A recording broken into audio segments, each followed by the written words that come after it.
Hey guys, tonight we're pulling back a velvet curtain woven from rumor, reverence, and incense. You're stepping into a world where candles flicker on ancient stone, and silk-draped corridors echo with secrets no prayer can cleanse. Welcome to the Middle Ages, but not the kind your history book talked about. You're in Rome, surrounded by mosaics, saints, and scandal. You probably wouldn't survive 5 minutes here without raising an eyebrow or stepping on the wrong toes. Power here doesn't always come from piety. It comes from whose ring you kiss, and who's whispering in whose ear behind those velvet curtains. Before we begin tonight's journey through history, I have a small favor to ask. If you're enjoying this peaceful corner of the past, please consider giving the video a like or subscribing to the channel so you won't miss any of our upcoming nighttime adventures. It truly helps this little channel grow, and it means so much to me.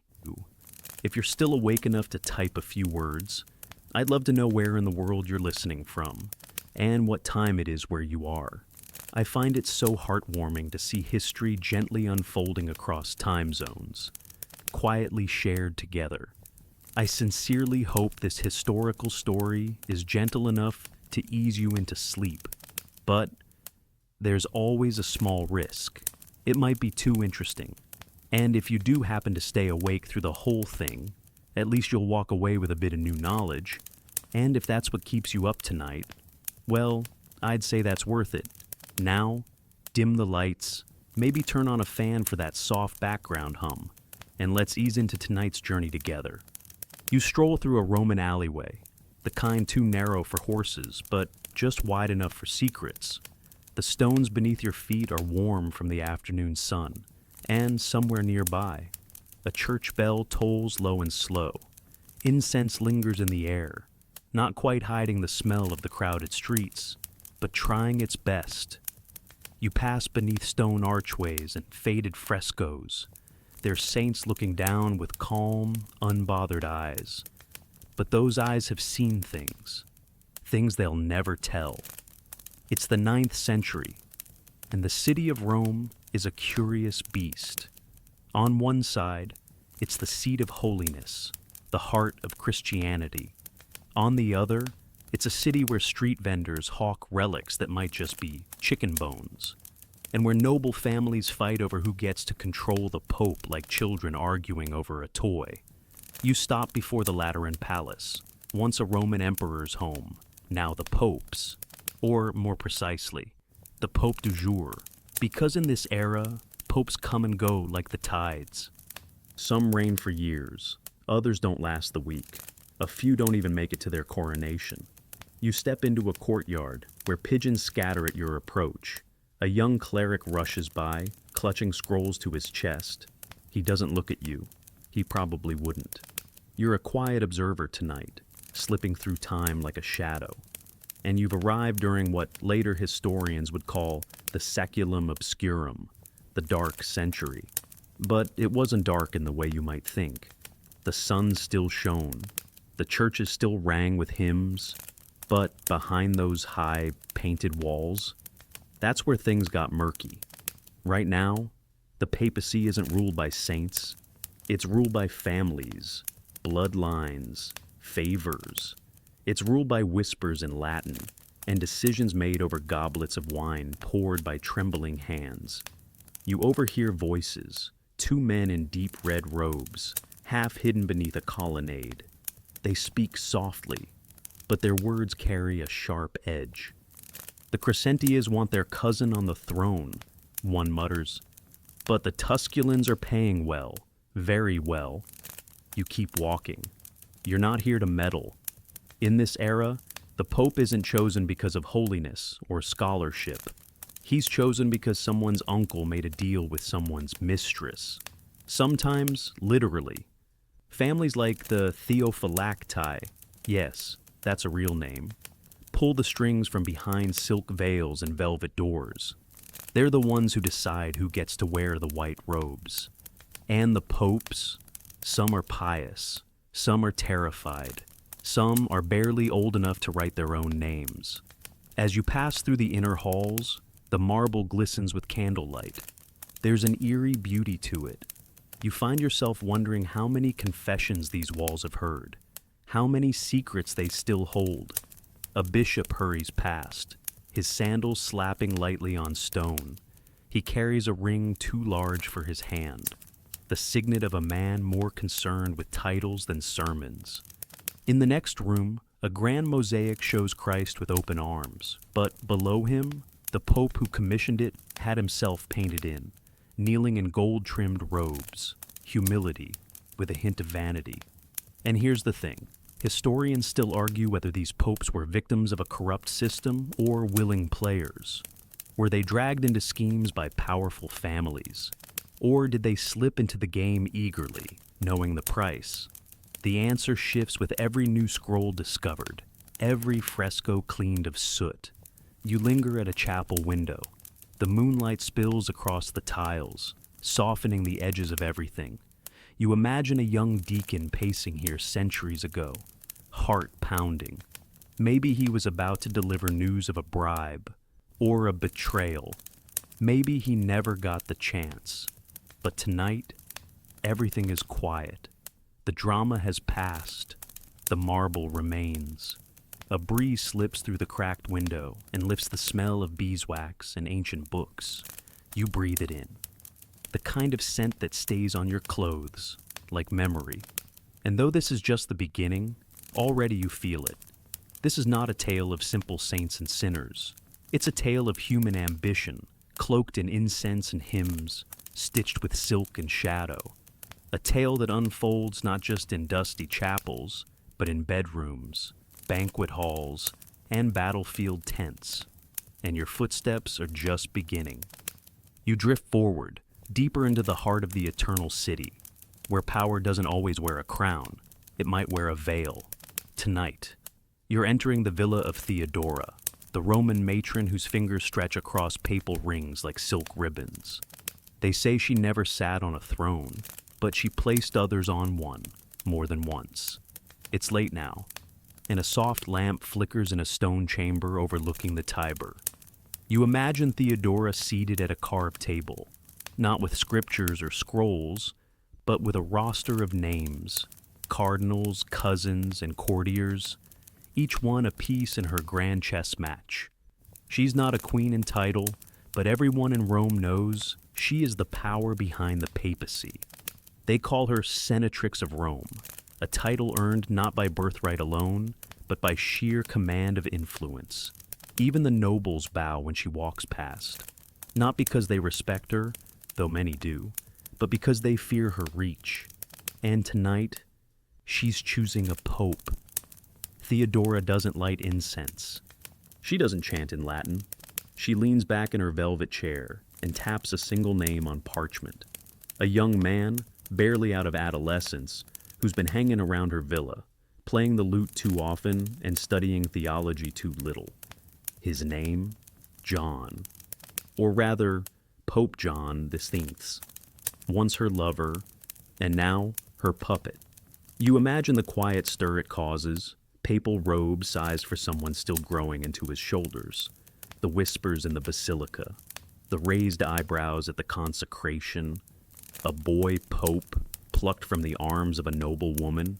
The College of Cardinals doesn't blink, not when Theodora is behind it. You walk beside young John as he stumbles through Latin liturgy, voice cracking slightly on the Psalms. His tiara feels too heavy, his sandals too stiff, but he doesn't complain. He doesn't need to. He already knows who's in charge, and so do you. Outside, life in Rome continues. Markets bustle, monks chant, but behind closed doors, the papacy has become a family business. The Theophylacti clan, Theodora, her husband Theophylactus, and their daughter Marozia run it with precision, not the divine kind, the Roman kind, pragmatic, ruthless, efficient. They arrange marriages like treaties, they offer titles like tokens, a bishopric here, a monastery there, all in exchange for loyalty and silence. And for those who whisper too loudly, There are darker fates waiting in dim-lit corridors. Historians still argue whether Theodora was truly in love with Pope John X, or if she simply saw in him the kind of obedience she needed. Some say she lifted him from obscurity. Others say she used him until he was no longer useful, and then watched as he was imprisoned and conveniently removed from power. One thing is certain: when he was gone, another John conveniently appeared in his place, and he, too, danced to her tune. You find yourself in the Lateran Palace again.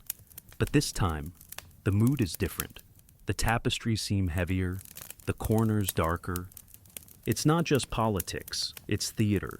Theodora and her daughter Marozia direct the scene from afar, adjusting players, rewriting lines. And Pope John X, he barely gets to choose the color of his robes. One night, you follow a servant through a hallway lined with flickering torches. He's carrying a sealed letter, marked with Theodora's sigil.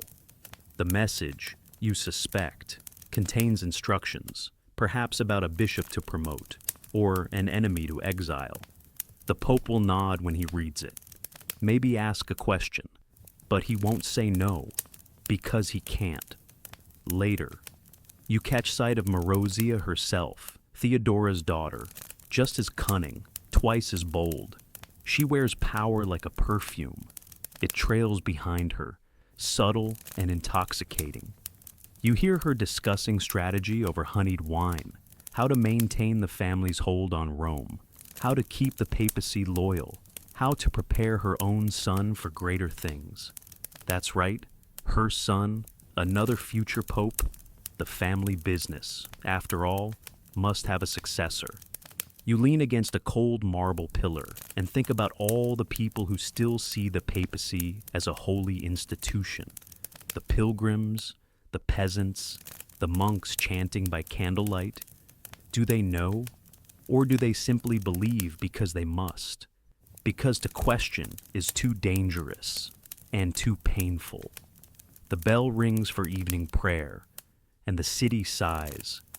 You cross the square, past beggars and vendors, past guards in creaking armor. The dome above the basilica glows with the last blush of sunset, and yet, the real decisions are being made far from the altar, in drawing rooms, in bedrooms, in whispers. You pause near a fountain where a scholar reads by moonlight. He looks up and mutters something half to himself, half to you. It's hard to know where faith ends and politics begin. Then he returns to his scroll, and you move on, because the story's just getting started. This wasn't the only puppet pope, and Theodora wasn't the only puppeteer, but she was among the most skilled. Her influence would ripple through the next generation, and the one after that. Some would praise her as a powerful woman in a patriarchal world. Others would call her manipulative, immoral, even blasphemous. The truth, historians still argue. But tonight, you don't need to decide. Tonight, you simply walk the shadowy halls, listening to the silk rustle of schemes taking shape, and watching as the church becomes a mirror, not of heaven, but of Rome itself. You linger in the hallway long after Marozia's footsteps vanish into silence, your fingers tracing the cool lines of a marble column. The air is heavy here, more than just candle smoke and rain-wet stone. It's the kind of weight that settles when too many secrets have passed through the same walls. Tonight, you're walking toward a darker corner of the papacy, one where robes can't hide ambition, and the cross worn on the chest is no protection against a dagger in the back. The Lateran Palace stands proud, as always, with its arched ceilings and solemn frescoes. But in this moment, it's more fortress than sanctuary. You duck into a side corridor, quieter than the rest, where the echo of footsteps disappears behind thick velvet drapes. Somewhere ahead, a door creaks open, just slightly, and you hear a rustle. Paper, fabric, steel. It's 882. Pope John VIII is inside, alone. He's not the first to sit on the papal throne with enemies gathering like wolves, but he may be the first in a long time to meet his end from those closest to him, those sworn to protect him. You can almost hear the tension behind the door. The Pope's voice is low, tight. He's reading, perhaps, or dictating. His advisors are gone for the night. His guards, too. A curious absence. And then it happens. Not with fanfare, not with cries. Just a thud, a gasp, and then silence. You don't go in. You don't need to. The story of what happens next has trickled through time like blood beneath a closed door. Pope John VIII is found dead in his chamber, strangled first, some say. Others say he was poisoned. Still others insist he was struck down with a hammer to the head, twice just to be sure. One account whispers that it was his own clergy who carried it out, quietly, methodically, inside the very palace where they swore him loyalty.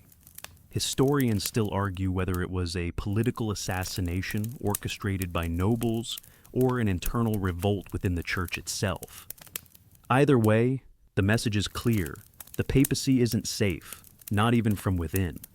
You find yourself walking through the garden behind the Lateran, where dew clings to the grass like little shards of glass. There's a bench where John VIII may have once sat, perhaps composing letters to distant bishops or planning defenses against invading Saracens. He had spent much of his time rallying Christian Europe to defend its borders, pleading with kings and emperors to send aid. But they never sent enough. He was a pope at war, with outsiders and with inertia. But in the end, it wasn't the Saracens who brought him down. It was someone within arm's reach. You pass a statue of St. Peter, weathered by centuries of wind and reverence. His gaze is turned downward, almost thoughtful, as if he too has seen too much. Word of the Pope's death spreads slowly, hesitantly. No great mourning bell tolls across the city. No public weeping in the streets. Instead, there's a quiet shuffle, cardinals convening, noble houses whispering, papers being drawn up. Rome doesn't stop. It merely shifts. And soon, another pope is named. His name is Marinus. He takes the seat still warm from betrayal. His face bears the look of someone who understands the risks. He speaks softly, steps lightly, makes no sudden moves. You trail him through the corridors as he avoids darkened corners and always keeps someone in sight. Trust, in this palace, is a luxury, and memory is a curse. One afternoon, Marinus pauses beside a cracked mosaic. It shows Christ calming the storm, arms outstretched. The sea swirls beneath his feet. Marinus stares at it for a long time. Maybe he wonders what kind of storm he's just stepped into. Maybe he's praying the waters stay calm, or maybe he already knows they won't. Because here's what no one tells you when you imagine the grandeur of old Rome, or the majesty of the church's history. Popes were not just men of faith. They were men caught in currents stronger than their own beliefs. And sometimes, those currents drag them under. You rest in a chapel alcove, where candlelight dances along the walls and shadows stretch into shapes you can't quite name. In the distance, someone is singing, a low, mournful hymn. You don't recognize the words, but the tone settles deep into your bones. A lament, maybe, or a warning. You think again of John VIII, of his lonely final night, of the silence that followed his last breath. His murder was the first recorded assassination of a pope, but not the last. His death broke something unspoken, a boundary that even ambition had once feared to cross. And once that line was broken, well, you'll see. There's a phrase you overhear in a bishop's muttered Latin, sede vacante. The seat is empty. It doesn't stay that way for long. You walk past a row of empty chairs in the basilica. One of them is carved more finely than the rest, reserved, elevated, waiting for the next man to sit and to wonder whether he'll rise or fall. Because in the centuries ahead, there will be more popes who rule boldly and die suddenly. Some will fall ill, some will vanish, some will meet ends that no one will dare write down. But the whispers, they'll always linger, and you'll be here, listening. The hymn fades as you leave the chapel, the echo of sorrow clinging faintly to the arches overhead. But as your footsteps guide you back toward the Vatican's winding hallways, something shifts in the air. The hush isn't reverent this time. It's uneasy, a kind of silence that waits for something it would rather not witness. You've wandered into a darker chapter, one even the marble statues seem reluctant to remember. It's January, 897. Rome is damp and restless, cloaked in a winter fog that softens the city's hard edges. The streets outside are muddied with footsteps, and the Tiber runs high, churning like a beast disturbed. You follow a path through the old basilica of St. John Lateran again. But this time, a crowd is gathering inside, not for mass, but for something far stranger. They call it a synod, a trial. But it's not the living who stand accused tonight. You move past the pews, brushing shoulders with bishops and curious nobles. The air is thick with disbelief, though no one dares speak it aloud. At the center of the sanctuary, a wooden throne has been dragged forward and draped in fine robes. But what sits upon it is no man of God. It's a corpse, a rotting, discolored body in papal vestments, stiff, decaying fingers arranged to clutch a staff. The body of Pope Formosus, dead for nearly 9 months, exhumed from his grave and brought back for judgment. You pause, stunned. Everyone does. A new pope sits in power now, Stephen VI, and whatever wrongs he believes Formosus committed, death is not enough to absolve them. So, he orders this trial, a real trial, with real questions and real accusations. And the corpse? He's given a deacon to speak on his behalf, because even in death, the church demands ceremony. You watch as they shout questions at the lifeless figure. Why did you accept the papacy? Why did you transfer bishoprics illegally? Why did you defy your holy vows? The deacon answers, his voice quaking. But it's not his fear you notice. It's the quiet dread on every other face in the room. This is no ordinary scandal. This is a public unmasking of papal authority. A grotesque theater that reveals just how far the office has fallen. You look up at the high ceiling, where saints are painted in rich color, gazing down as though unsure whether to weep or look away. And Pope Stephen VI, he rants. He gestures wildly. His voice cracks with something not unlike vengeance. Some say he hated Formosus personally. Others say he was pressured by rival families, or manipulated by powerful enemies of the previous regime. Historians still argue over the truth, but the result is undeniable. The corpse is found guilty, condemned. His papal garments are ripped away. The fingers once used for blessings are hacked off, one by one. His body is dragged out of the basilica and thrown into a pauper's grave. And when that isn't enough, he's exhumed again, this time not for trial, but to be dumped into the Tiber like garbage. You follow the procession quietly, footsteps falling behind the crowd as they make their way to the river. Rome's fog has thickened now, wrapping around you like a damp shroud. The body is unceremoniously flung into the churning water, but the river refuses him.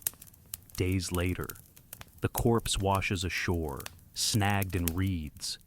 Locals say miracles begin to happen near it. Others say it simply won't stay buried, as if even the elements themselves reject the shame of what's been done. You retreat from the riverbank and return to the city, the image of that limp, sodden form etched in your memory. It's hard to reconcile this grotesque trial with the image of the Holy Church. But Rome isn't interested in reconciliation right now. It's interested in control. Pope Stephen VI rules a few months more, but whispers begin to rise, not just among commoners, but in the ranks of clergy. Murmurs that something sacred has been broken, that no pope is safe, not even in death. Soon, Stephen VI is arrested. You hear it unfold quietly, no grand revolt, just a tipping point of disgust. He's imprisoned, and shortly after, he's found strangled in his cell. No trial this time, just an ending. You sit beneath a stone arch, listening to the bells echo across rooftops. Another pope will rise, the church will carry on, but something has shifted. Deep down, you feel it. The Cadaver Synod wasn't just a bizarre episode, it was a rupture, an unraveling, a moment when the church stopped pretending it was untouched by the ugliness of politics and let the whole world see the rot beneath the robes. And that kind of spectacle doesn't disappear easily. You move again through the Lateran halls, past niches and shrines. The smell of incense returns, soft and cloying. It tries to clean the air, but tonight it only reminds you of decay, of how holiness and horror can sometimes live side by side. In a side chapel, an elderly monk sweeps ashes from the floor, his robes worn at the sleeves. He doesn't look up as you pass. He's seen worse. Maybe he was there that day. Maybe he turned his eyes away like so many others. You linger by the altar, where gold still glimmers in the candlelight. The contrast is almost too much. Beauty masking a memory that refuses to fade. And then, gently, you begin to move on. Because this wasn't the last time a pope would turn on another. It wasn't the last scandal, or the strangest. But it left a shadow that clung for decades. A reminder that in the Middle Ages, even the dead were not safe from politics. You drift away from the altar, the air a little heavier now, as if the very walls remember what they have witnessed. But Rome does what it always does. It endures. It dresses up its wounds with marble and gold, layers incense over decay, and tells the next story with enough grandeur to make the last one seem like a dream. You follow a narrow passage out of the Lateran and into the warm sun of a new century.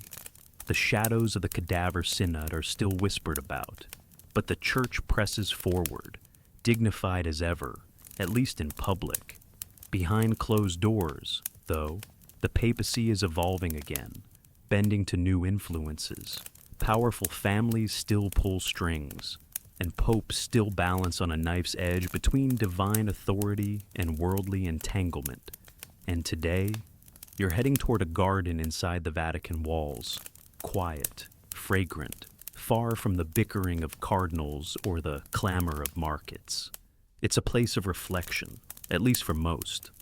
But the man you're here to meet, he prefers his reflections to walk beside him. On a leash, you pause beneath an olive tree, and there he is, Pope Leo X, robed in crimson silk, lounging beneath a canopy while a spotted shadow circles his feet. It blinks at you, golden-eyed, a leopard, sleek, curious, untamed, yes, a real leopard. You blink, then blink again. But the creature is real, pacing gracefully around the papal chair like a royal cat surveying its domain. It isn't a rumor or a carved symbol. It's alive, fur glinting in the sun, and completely at ease in the presence of the most powerful man in Christendom. Leo strokes the animal's head with practiced calm, as though it were a lapdog. He chuckles softly, murmuring something in Latin that you can't quite hear, and tosses a piece of dried meat into the air. The leopard catches it mid-leap, graceful, lethal, loyal, to one man only. The papal court watches from a distance. Some smile politely, others avert their gaze. No one mentions how strange it is for the vicar of Christ to parade through the gardens with a jungle predator by his side. After all, this is Pope Leo. Everything he does walks the line between absurdity and brilliance. He's not the first pope to indulge in exotic gifts, camels, peacocks. Even an elephant once roamed the Vatican gardens.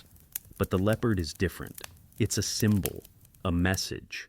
This is a pope with the money, the power, and the daring to tame even nature's fiercest beauty. Or at least to try. You wander behind him as he strolls the gravel paths, speaking to advisors with one hand resting on the beast's spotted head. They nod, scribble notes, never daring to point out the obvious. The line between spectacle and sanctity is becoming harder to see. Leo isn't just a pope, he's a Medici, born into wealth, raised among philosophers and painters. He surrounds himself with artists more often than theologians. And he governs the church with the flair of a Renaissance prince. You overhear a passing comment, someone noting the cost of a banquet Leo hosted last week. Gold-rimmed dishes, wine from the hills of Burgundy, a choir of castrati singing beneath a ceiling painted with cherubs. It costs more than most cities spend in a year, and yet he still preaches humility. You sit on a low stone bench near the fountain. The leopard stretches beside you, its breath warm and steady. You don't move. It wouldn't be wise. Pope Leo is speaking now. Animated, charming. His eyes flash when he quotes Cicero. He throws his arms wide when he talks about reforming the church. Not its morals, but its music, its architecture, its image. He's less interested in rooting out corruption than he is in painting over it with beauty. And here's the paradox. Under Leo's reign, the Vatican becomes breathtaking. The Sistine Chapel ceiling is completed. Raphael paints portraits of saints that glow with impossible light. Rome blossoms, but so does the discontent. Whispers begin, quiet at first, but insistent. About indulgences, about gold exchanged for grace, about letters of forgiveness sold like trinkets to pilgrims too poor to understand Latin, but rich enough to be useful. Historians still argue whether Leo truly understood what he was unleashing, whether he saw the rumbles coming from Germany, where a monk named Martin Luther was sharpening his quill. Some say Leo ignored it, too distracted by masks and marble. Others claim he saw it clearly and simply didn't care. You lean back and listen to the wind stir through the lemon trees. Somewhere beyond the walls, Rome prepares for another festival. Bells ring, musicians tune their lutes. The Pope's chambers are being decorated with silk from Venice. And still the leopard watches you. Still. It breathes. The church is changing. Not in doctrine, not yet, but in perception. The gap between spiritual leader and Renaissance monarch grows wider with every lavish feast, every jewel-encrusted mitre, every laugh that echoes too loudly from the Pope's private theater. Leo once joked, "Since God has given us the papacy, let us enjoy it." A simple jest, or perhaps a philosophy, one carved into every fresco and embroidered into every cushion in his lavish court. You stand and follow him into a hallway where marble columns shine like polished ivory. Murals stretch across the ceiling, clouds and angels swirling above. But beneath your feet, the floor tells a different story, an ancient mosaic, cracked and weathered, whispering of emperors and empires long gone. And you wonder, how long can this spectacle last? Because Rome remembers everything, and beneath its painted skin, it knows. Even leopards turn. You leave the long hallway behind, the scent of lemon trees and lacquered wood, slowly replaced by the thick musk of dust, candle wax, and something faintly spiced, maybe wine, maybe perfume. The Vatican is quieter now, but you've already learned how deceptive that can be. Quiet in Rome is never peace. It's just the space between storms. You step through an arched doorway into another age, not much further along in years, but centuries apart in tone. The Renaissance has its indulgences. Yes, but what you're about to witness is something different, something far more reckless, less crafted, more chaotic. less Medici opera, more drunken tavern song echoing through the marble halls of power. It's the mid-10th century now. Rome is a city of broken trust and blunt ambition. The papacy, once defined by its sacred vows and heavenly burden, is now something else entirely. A prize, a title to be grabbed, worn, and, if needed, abused. And sitting on the throne is a boy. You pause as you enter the Lateran once more, the space eerily familiar now, as if history has been folding in on itself. But this time, the man in white is barely a man at all. 16, perhaps, maybe younger. He's tall for his age, his robes too big, his gaze too restless. His name is Octavian, but he takes the name John XIII, Pope John XIII. You blink, then blink again. He was raised among nobles, pampered by family, and handed the papacy like a toy. His father, Albrecht II, ruled Rome as a secular prince and wanted his son to rule the spiritual throne. So, he arranged it, with pressure, with deals, with coins passed under tables, and with that, the boy became pope. You trail him through a palace courtyard. He tosses a coin to a guard, slaps another on the back, and laughs louder than he should for a man of God. But he doesn't care. He isn't here to reform the church or lead the flock. He's here to enjoy the ride. Tonight, he's hosting a banquet, and you're invited. The table is absurdly long, piled high with roast meats, glazed fruits, wheels of cheese too big to carry alone. Wine flows like water, and the guests laugh like they've never been in a church. Dancers twirl between the tables, young, elegant, barely clothed.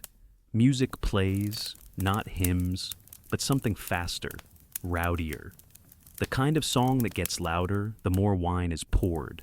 And at the head of it all, John XIII sits with a crown tilted askew, his lips stained red from wine and kisses. You catch a glimpse of him whispering to his courtier, then, seconds later, to one of the dancers. It's impossible to tell where the prayer ends and the flirting begins. He's made the papal palace his playground. And the clergy, they mutter, they groan, but few dare to stop him. He's protected by powerful nobles, and most have grown tired of swimming against the current. Rome, after all, is Rome. The sacred and profane walk side by side here, just as they always have. You drift through the crowd. A bishop clutches his robe in frustration. Another scribbles something behind a curtain, notes, perhaps, for a future accusation. The longer you watch, the more you realize this isn't just a phase. This is how John governs. He gives away church property as gifts to friends. He appoints cardinals based on who flatters him best. He gambles in public, even in sacred halls. Some say he invoked the names of pagan gods while rolling dice beneath a mosaic of Christ. One cleric, you overhear, claims the Pope toasted to Bacchus during Easter week. Historians still argue how much of it is true, and how much is rumor.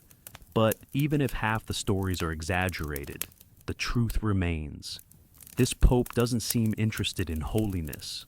You step outside into the night air, where the sounds of laughter and clinking goblets carry through the stone corridors like echoes in a cave.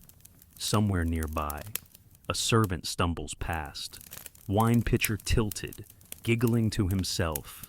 A door slams. A woman's voice laughs, soft, then sharp, then silent. Rome sleeps. But not the papacy. Word spreads beyond the walls, to monasteries, to kingdoms, to the Holy Roman Empire itself. Concern rises like smoke. Can this really be the vicar of Christ? Soon enough, Emperor Otto I, ruler of the German lands, hears the complaints. He comes to Rome, cloaked in imperial authority and a desire to stabilize the chaos. At first, he tries diplomacy, but John XIII, arrogant, young, bold, mocks him, resists, plots behind his back. You follow a corridor lit only by torchlight. The flames flicker as whispers swirl, letters exchanged, allies bribed, loyalties shift like windblown ash.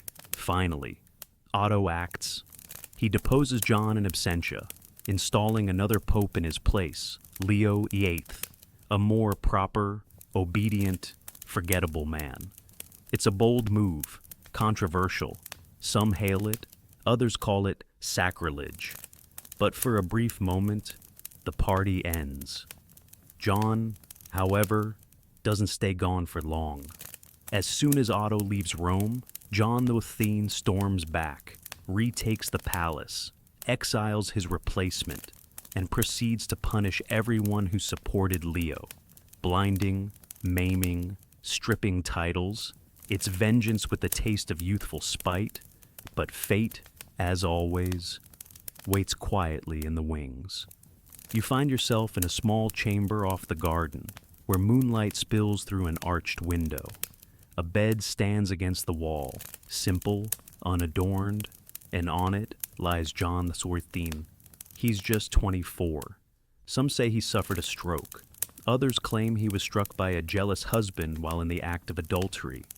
The truth, lost to time, he dies suddenly, alone. The laughter ends.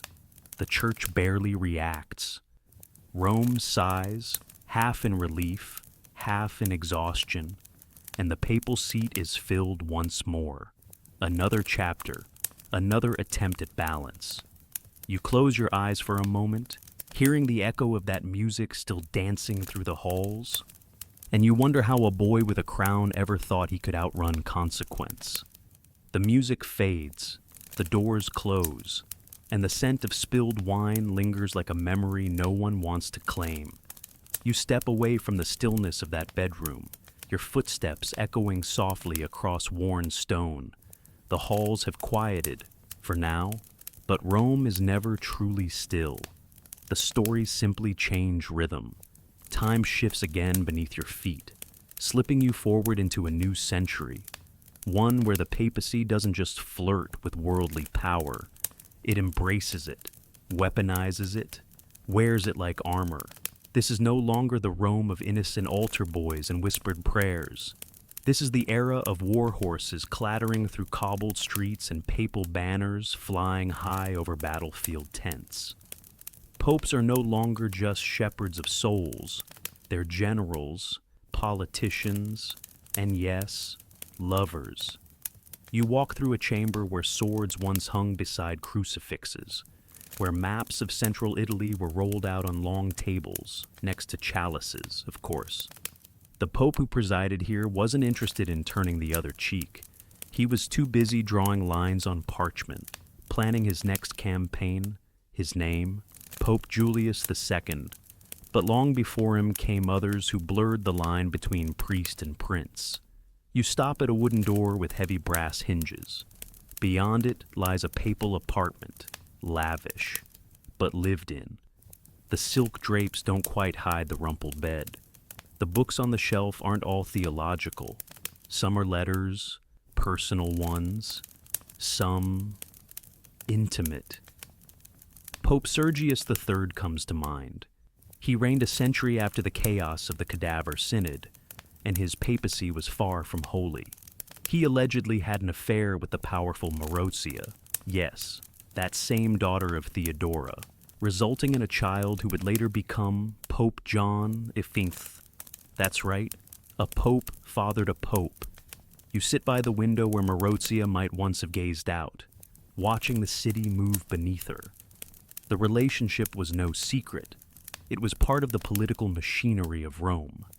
The Pope needed allies. She needed control. Together, they built it, through whispered deals, public titles, and private visits. Historians still argue whether John V truly was their son, or just a convenient tool in the family's papal chessboard. Either way, Sergius ruled as much with seduction as he did with scripture. But the papacy's romantic entanglements didn't end with Marozia. You drift forward, passing frescoes that have long since faded, images of saints with down-turned eyes, as if politely ignoring what history has placed before them. Through these years, Rome sees a parade of popes with mistresses, concubines, and entire broods of illegitimate children. One pope, Innocent VIII, openly acknowledged his sons and arranged their marriages. Another, Paul III, made his teenage grandsons cardinals, ensuring the family business remained intact. And then there's the battlefield. You step into a stone corridor where armor rests on stands like silent sentinels. Some of it bears the crossed keys of the papacy, etched into steel. These aren't ceremonial, they've been used. Popes raised armies, some led them. You picture Pope Julius II, nicknamed the Warrior Pope, donning silver plate over his vestments, riding a white charger through the hills of central Italy. He wasn't just defending the church, he was conquering, expanding territory, crushing rivals, reclaiming what he believed belonged to Rome. Julius didn't just sanction violence, he waged it. He marched alongside troops, besieged cities, swore like a soldier, and negotiated like a king. And when he returned to the Vatican, mud still clinging to his boots, he commissioned Michelangelo to paint the Sistine Chapel ceiling. He wanted heaven above and dominion below. You pass a table cluttered with wax seals and ink pots. A letter lies half folded, signed by a pope who once excommunicated entire cities for disobedience and hired mercenaries the next day. The church's enemies weren't always heretics.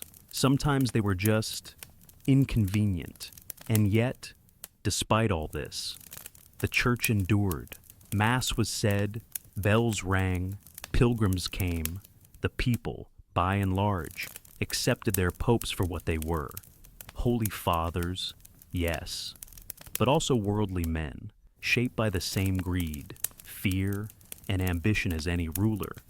You pause near a doorway where an old tapestry hangs, faded red, embroidered with gold keys. Beneath it, carved in the stone, is a Latin phrase, Ecclesia Militans, the church militant. You trace the word slowly. They say it refers to the church on earth, still battling sin. But in these centuries, it took on another meaning. Literal battles, blood-soaked fields, broken treaties. Still, it wasn't always war and scandal.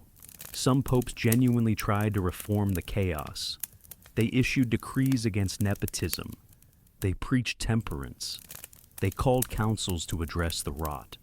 But reforms were like sandcastles, washed away with the next tide of politics.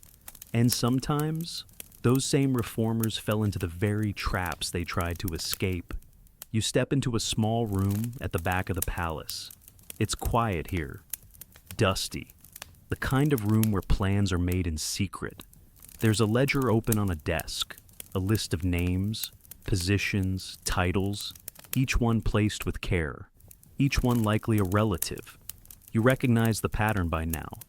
Favoritism wasn't a flaw in the system, it was the system. You hear a distant bell, vespers, and you remember that through all of this, through popes who loved mistresses, led armies, and lavished power on their cousins. The church kept praying, kept singing, kept building cathedrals so beautiful they made grown men weep. It's strange, isn't it? The contradictions pile high like relics in a dusty chapel. A pope kneels in confession one morning, then signs a battle order by noon. He blesses the poor, then dines on pheasant. He proclaims celibacy, then sneaks through a side door after sunset. And yet, the faith endures. You step outside once more, into the garden where roses climb the walls and a single dove perches on the edge of a cracked fountain. It watches you silently. The air is still. Maybe that's what the church has always been. A garden growing around ruins. A song sung over old sins. A light flickering in a hall that's seen everything. And there's still more to see. You linger a moment longer by the fountain, watching the dove tilt its head, as if trying to understand the centuries it's witnessed from this quiet perch. Then, the breeze changes, the flowers tremble. Somewhere deep in the heart of Rome, the story shifts once again. The shadows grow richer now, edged with gold. Silk replaces homespun, and ambition no longer hides behind incense.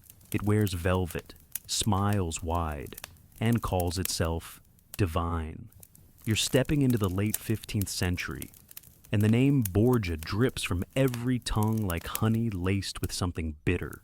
You walk beneath archways lit by golden chandeliers, past guards who stand too still, in uniforms too polished, their silence louder than any trumpet fanfare.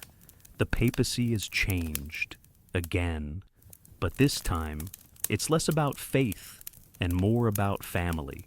The man at the center of it all is Pope Alexander VI, born Rodrigo Borgia, a Spaniard in an Italian court, a master of charm, calculation, and, some would whisper, corruption.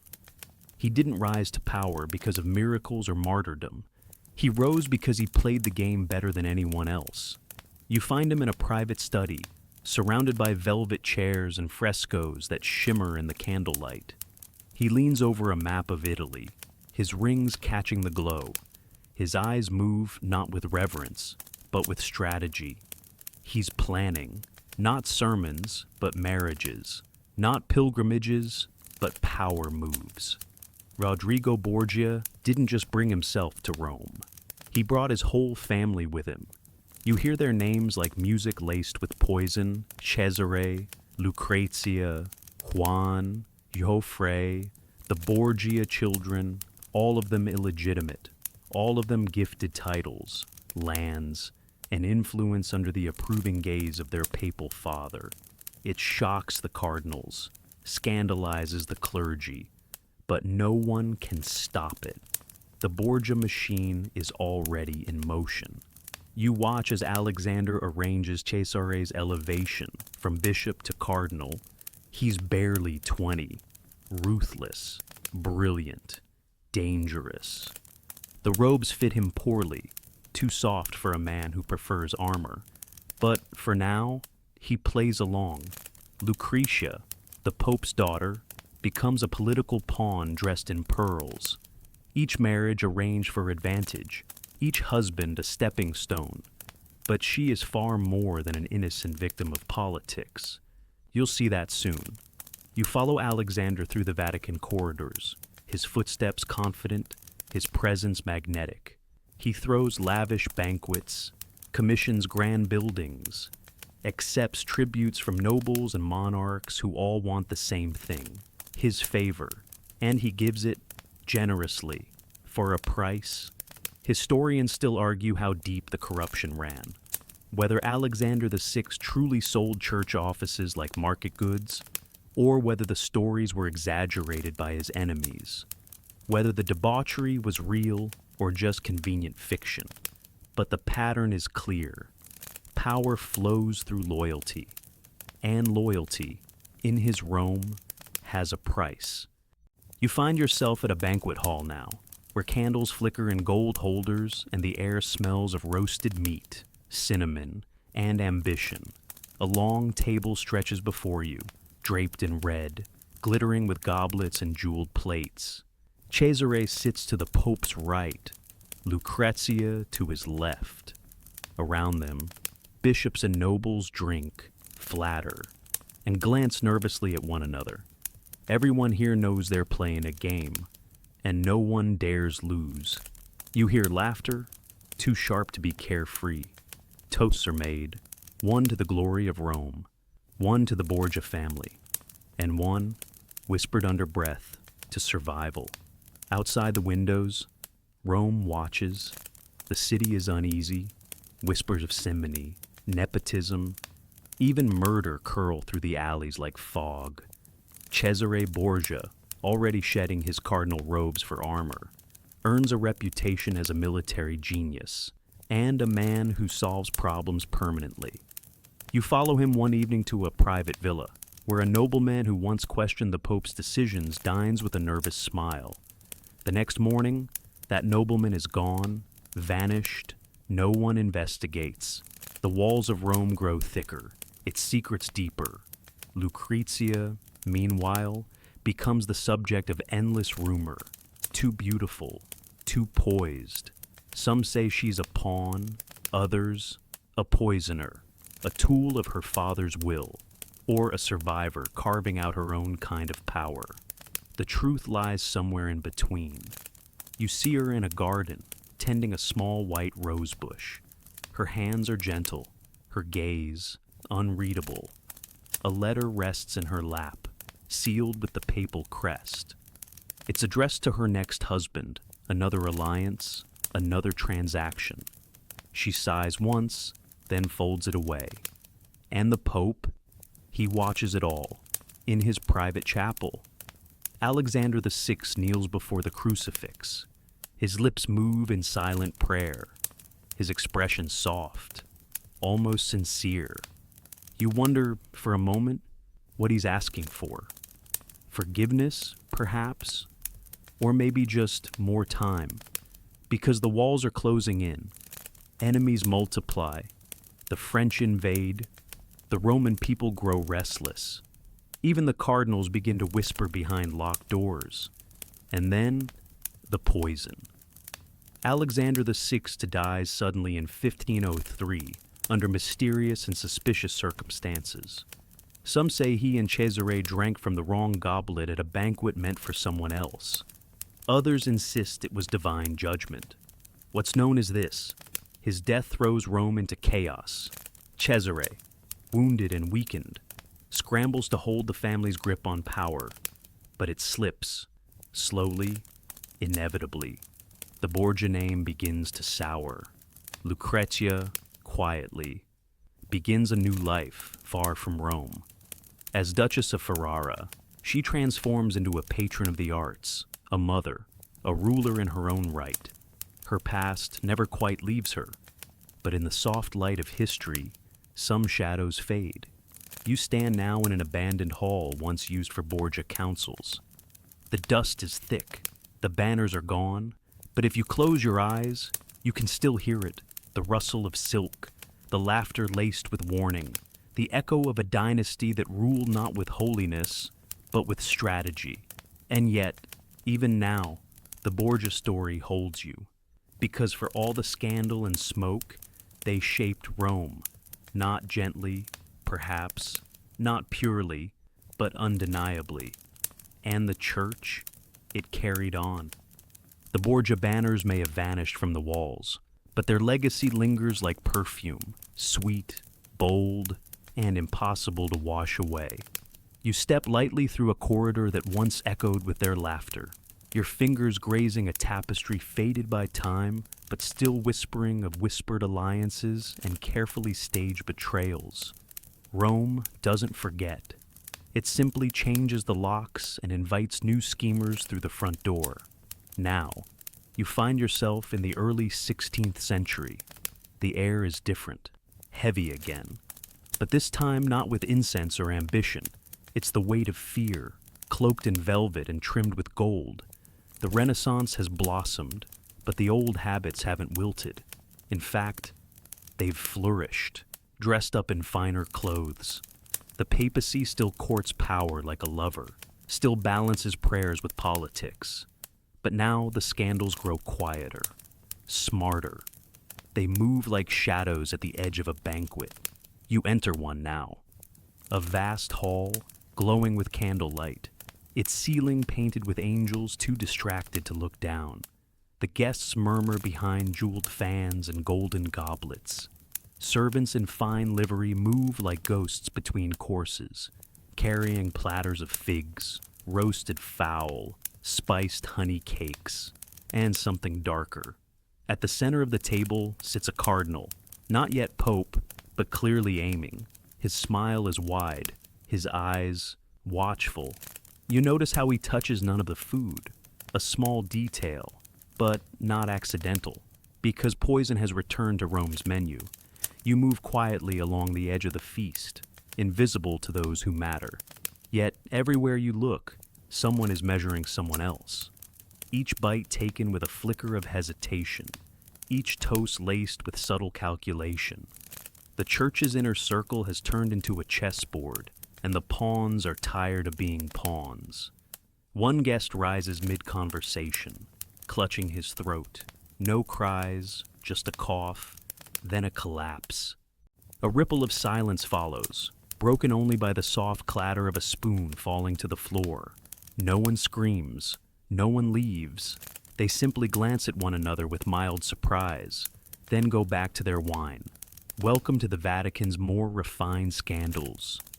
You slip out a side door, your steps now taking you behind the scenes, to the kitchens, the cellars, the storage rooms where secrets are seasoned just right.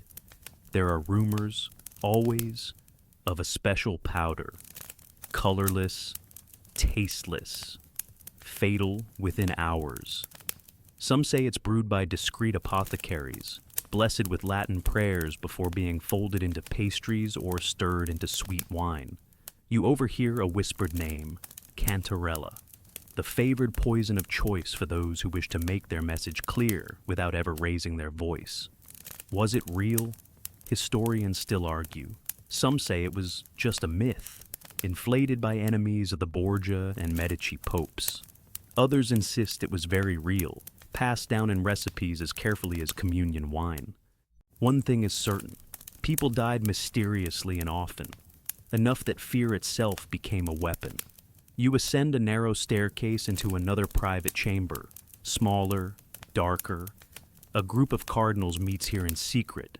They speak of alliances, appointments, favors. One gestures toward a velvet pouch lying beside him. Inside, you suspect, is more than coin. It's leverage. And in Rome, leverage can outweigh scripture. But not all plots require poison. Some unfold through seduction, blackmail, confession. There's another papal contender, one with a reputation for piety, but eyes that flick to every closed door. He's backed by a wealthy family, their coat of arms displayed discreetly on tapestries throughout the palace. His opponents know this. They've begun circulating pamphlets, anonymous, of course, questioning his loyalty, his parentage, even his chastity. You find one such pamphlet in a stairwell, tucked behind a statue of Saint Jerome. It's written in fine Latin, dripping with sarcasm. You translate as you read, "How holy must a man be, if even his shadow blushes?" You smile, Rome hasn't lost its bite. The next day, the favored cardinal falls ill, not fatally, just enough to remove him from the next conclave vote. A minor setback, or a major maneuver. It's hard to say.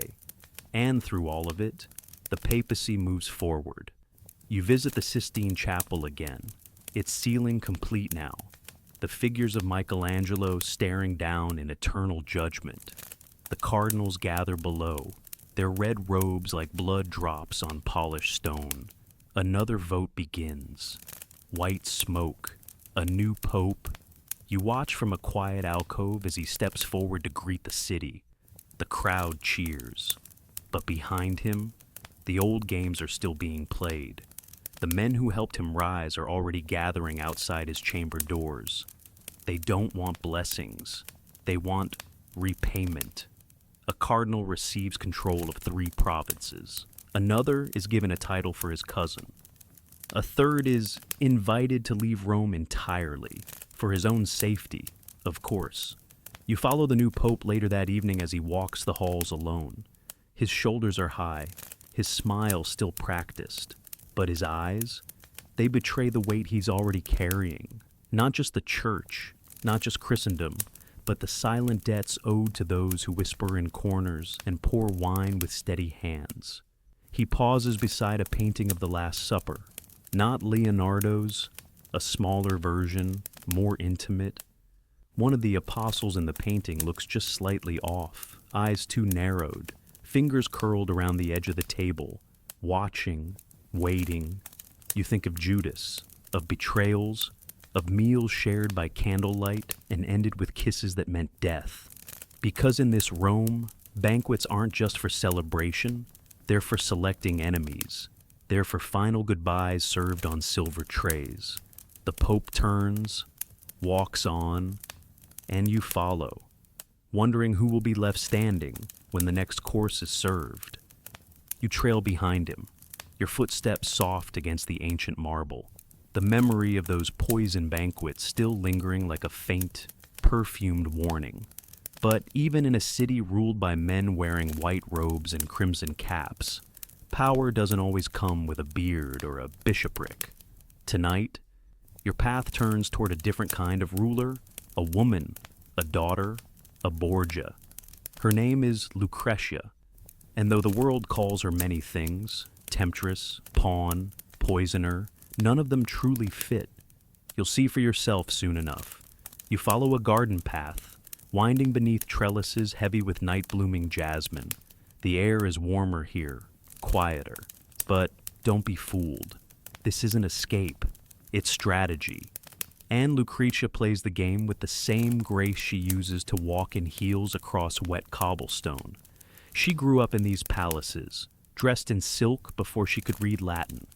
At 12, she was married off to forge a political alliance. At 13, she was divorced to make a better one.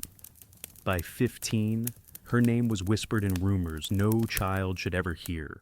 Scandal, incest, murder, stories shaped not by her actions, but by those who needed her to be the villain.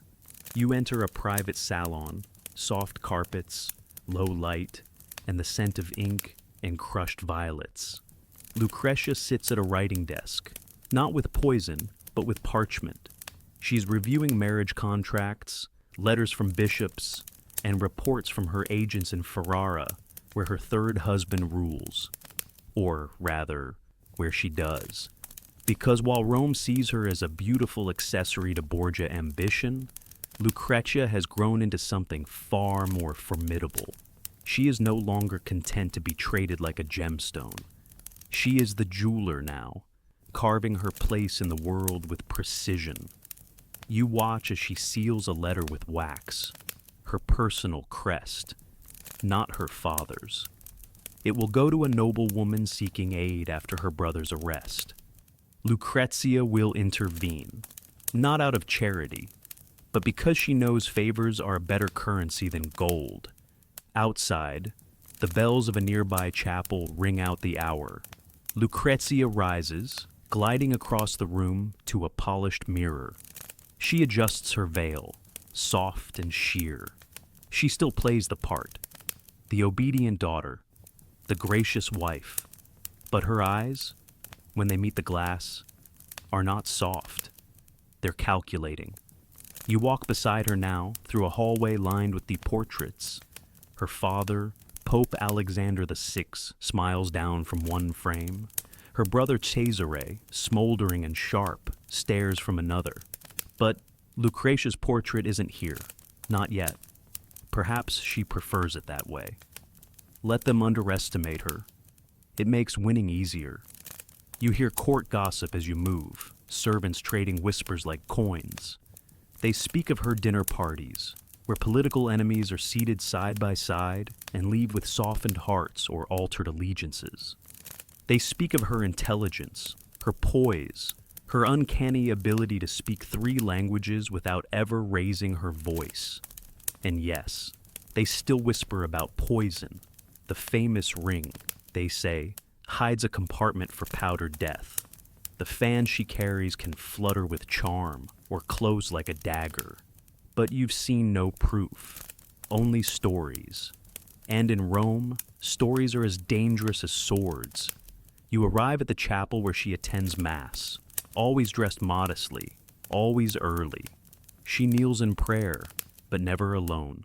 Her guards linger by the door. Her ladies-in-waiting fan out like petals. And behind her, a scribe, taking careful note of who else is in attendance, who nods, who does not. Because even in prayer, Lucretia is observing. After Mass, she walks through the courtyard with grace, pausing to speak with a merchant about grain shortages, then with a priest about a new orphanage. She signs a decree with a flourish, hands steady, every movement purposeful. She isn't just a pope's daughter anymore. She's a duchess, a diplomat, a mother, and for a time, she is the de facto ruler of Ferrara, balancing power with the finesse of a woman who knows how quickly it can be taken away. Historians still argue who the real Lucrezia was. A villainess wrapped in silk, a tragic figure used by powerful men, or a brilliant tactician who learned to survive by becoming what the world feared she might be. You walk with her one last time through the palace garden. She pauses beneath an orange tree, its blossoms white and fragrant in the moonlight. Her hands clasp in front of her. She doesn't speak. She doesn't need to, because she's won. Not through bloodshed, like Cesare, not through sermons, like the popes, but through endurance, through reinvention, through quiet influence. You hear it in how the servants speak to her, not in fear, but in deference. You see it in how visiting dignitaries greet her, with the same bows they reserve for princes. You feel it in the way even her enemies choose their words carefully. Lucrezia Borgia has outlived the rumors. The scandal still clings to her name in the annals of history. But here, in this garden, in this moment, she is not a legend or a warning. She is simply undeniable. You turn to leave as the bells toll again, soft and measured. Another day ends, another chapter in a city where power rarely comes clean. But sometimes, it comes dressed in pearls and speaks in a voice soft enough to be mistaken for prayer, until you realize it was strategy all along. You leave the garden in silence, the soft rustle of Lucrezia's dress fading into memory. But as you return to the echoing halls of the Vatican, you begin to notice a new kind of tension in the air. Something sharper now, less perfumed and less polished. The scandals are no longer whispered in candlelit corners. They're being shouted from pulpits, inked onto parchment, hurled like daggers in broad daylight. You're entering a chapter where shame and power twist into strange new shapes, where popes no longer try to hide their affairs or deny their enemies. They excommunicate them, publicly, repeatedly, as if holy wrath could be printed on command and flung like a gauntlet across Europe. You pass beneath a fresco showing St. Peter holding the keys to heaven. It glows with serenity, untouched by time. But the real keys, the ones to thrones, to secrets, to beds, are being passed hand to hand in this very city. You hear it before you see it, a clamor in the piazza, a gathering crowd just outside the basilica steps. You slip into their midst, invisible as always, and tilt your head toward the balcony above. A papal bull is being read aloud, not a blessing, not a decree of charity, an excommunication. The Pope has declared a nobleman, once an ally, an enemy of the Church. His lands are to be seized, his soul condemned unless he repents. The crowd gasps, some cheer, others murmur, and somewhere nearby, a parchment passes discreetly from hand to hand, listing the Pope's own indiscretions in careful detail, because while his pen condemns others, his own chambers are far from pure. You drift into those chambers now, not in shadow, not in silence, but through a door carelessly left ajar. The Pope is not alone. You stop just before entering. There's laughter, the unmistakable sound of two voices, one low and amused, the other soft and flirtatious. Robes rustle, a chair scrapes, a goblet clinks, and then a kiss. You step back. This isn't the first time. It won't be the last. Popes throughout the ages have preached chastity while clinging to warm bodies behind closed doors. Some kept mistresses openly, others installed them in nearby palaces with generous stipends. A few even fathered children, their births documented. their titles arranged. Take Pope Paul II, for example, known for his extravagant taste, jewels, banquets, and rumors of young male companions filling his private quarters. Or Pope Alexander VI, whose liaisons with Vanozza de Catane were so well known that no one blinked when he appointed their son, Cesare, a cardinal. But this current pope, he plays a dangerous game. He claims purity in public while indulging in pleasure in private, and the hypocrisy doesn't go unnoticed. You find yourself at a long dining table later that evening, where cardinals pick carefully at their food, too aware of who might be listening. One lifts his goblet, lowers his voice, and says, "The Pope excommunicated 3 princes this month, but it's his own soul that might need absolution." Another smirks. He'll excommunicate his own mother if it means keeping his bed warm and his seat safe. The others chuckle, but it's the bitter kind of laughter, the kind laced with fear. Because these excommunications, they're more than theological. They're political weapons, and they're being used more and more frequently, not just for heresy, but for disobedience, disagreement, or insult. You step into the Vatican archive late at night, where shelves of parchment stretch like quiet catacombs. There, you find dozens of papal decrees, some centuries old, others fresh with ink, names crossed out, kingdoms condemned, marriages annulled, deals broken. Each document is signed with the same flourish.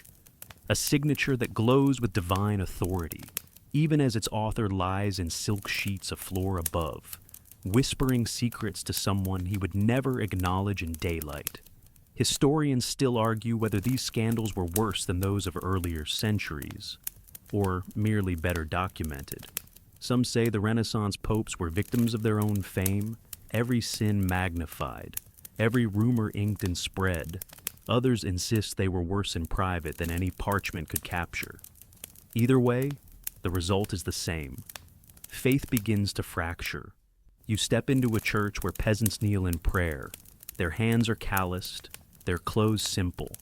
They kiss the cross with eyes closed tight. But in the back, a merchant mutters under his breath. He excommunicated the Duke last week because he wouldn't send gold. A woman beside him shakes her head. The Pope preaches sin, then dines like a king and lies like a prince. You look at the altar. It still glows. The incense still rises. But something has shifted. Back at the palace, the Pope paces in his study. He's reading a letter, no, a pamphlet, anonymous, but sharp. It accuses him of fathering children, of extorting cities, of silencing critics through holy decree. He crumples it, then, without hesitation, drafts another excommunication. One more name, one more condemnation, one more attempt to strike fear into the growing tide of dissent. But even fear has its limits. You hear it on the wind. A monk in the north has nailed his complaints to a door. A reformer speaks of truth over tradition. A storm gathers, not just of protest, but of Protestants. And this Pope, he doesn't see it yet. He's too distracted by his lover's laughter and the sound of his own voice echoing through gilded halls. He issues a final warning to a rebellious archbishop, threatens hell itself if obedience isn't restored. Then he returns to his room, where the candles flicker low and a figure waits in the shadows. You watch from the threshold as he slips off his ring, sets down his staff, and sheds the weight of holiness, if only for the night. Tomorrow, he'll stand at the altar and speak of virtue. Tonight, he writes another name into the book of the damned. You wake with the sound of coins, not bells, not hymns, coins clinking, stacking, falling into velvet-lined chests behind heavy wooden doors. You follow the sound through echoing corridors where faith is measured in florins, not virtue. The Pope who sleeps upstairs dreams not of angels or martyrs, but of ledgers, signatures, and parchment stamped with eternal forgiveness. for a small fee.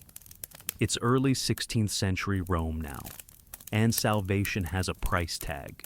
You step into a small office tucked behind the basilica, once a place for storing candles or vestments. Now overtaken by clerks hunched over desks, tallying transactions. The ink on their fingers stains the page as they mark names and sins alike. You watch as a friar hands over a parchment to a waiting traveler. The words plenary indulgence shimmer in the dim light, carefully calligraphed, sealed with the papal crest. The traveler clutches it like treasure. He smiles, sighs with relief, and leaves a coin pouch that's heavier than it should be. Outside, a queue has formed. Farmers, merchants, soldiers, each waiting patiently to buy a scrap of paper that promises something more precious than gold, time off from purgatory.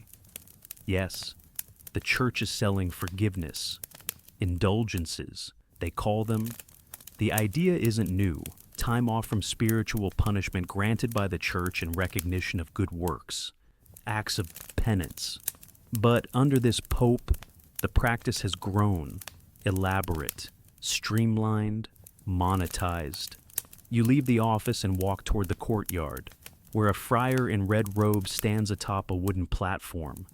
He calls out like a market vendor, his voice cutting through the air. As soon as the coin in the coffer rings, the soul from purgatory springs. The crowd leans in, purses loosen. The friar, Johann Tetzel, a name soon to be infamous, waves a rolled indulgence like a miracle cure. Mothers weep. Old men bow. Children clutch their father's sleeves, and Tetzel sells out before midday. You shake your head slightly, not in judgment, but disbelief.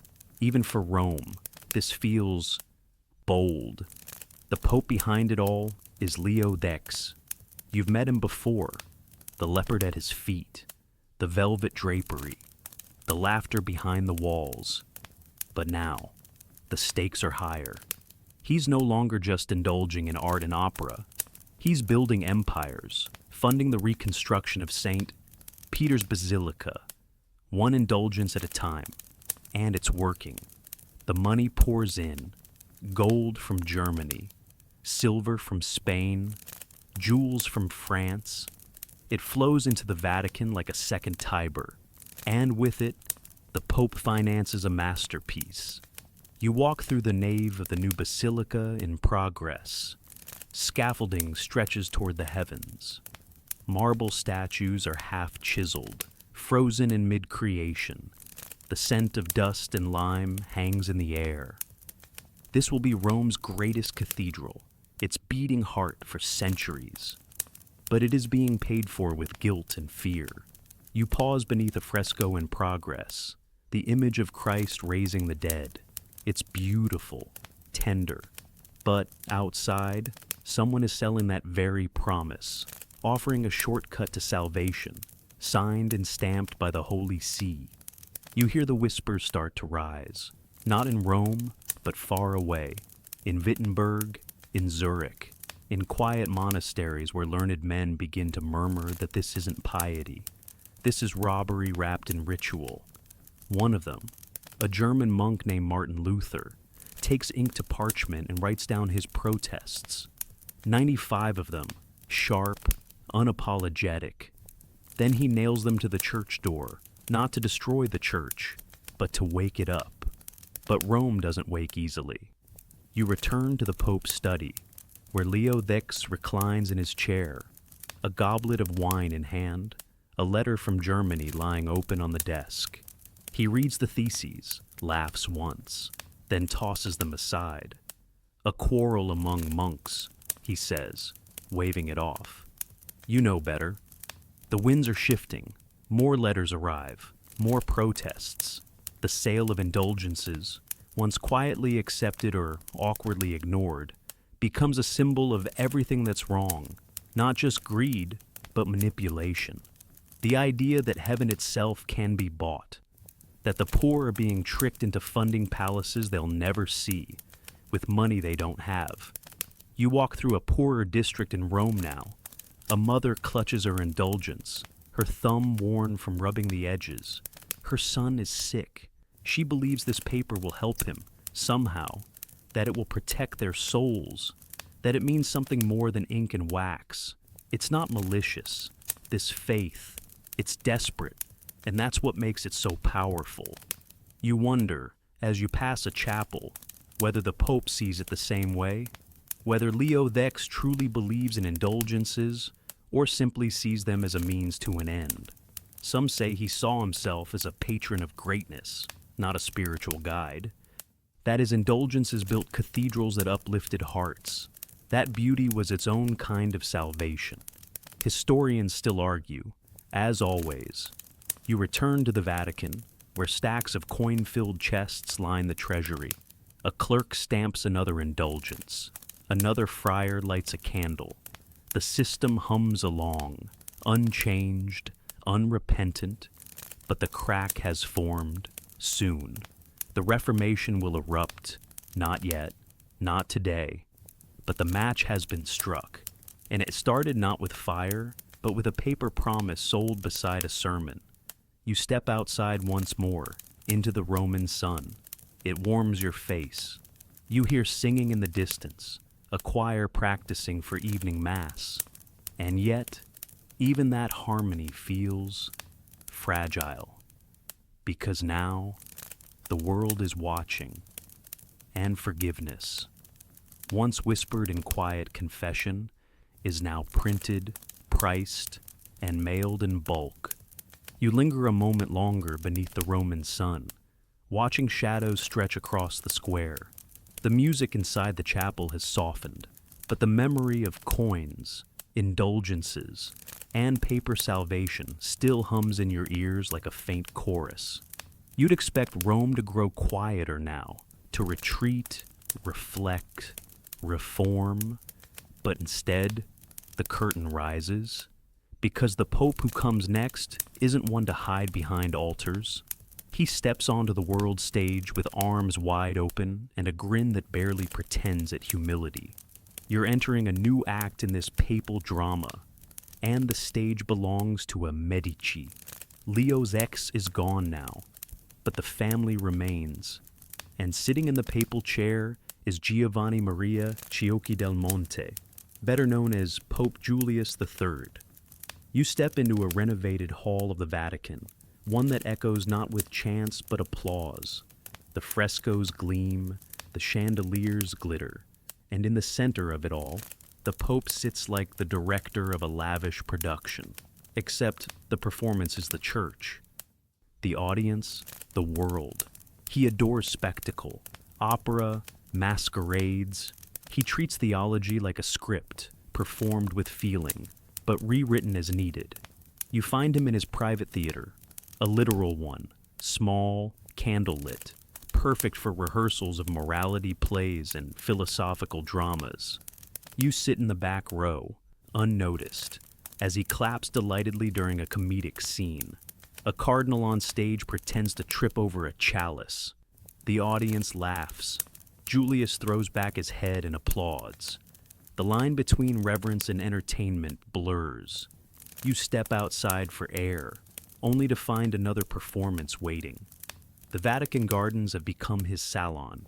Peacocks roam freely, fountains sing, and musicians play soft lute melodies beneath orange trees.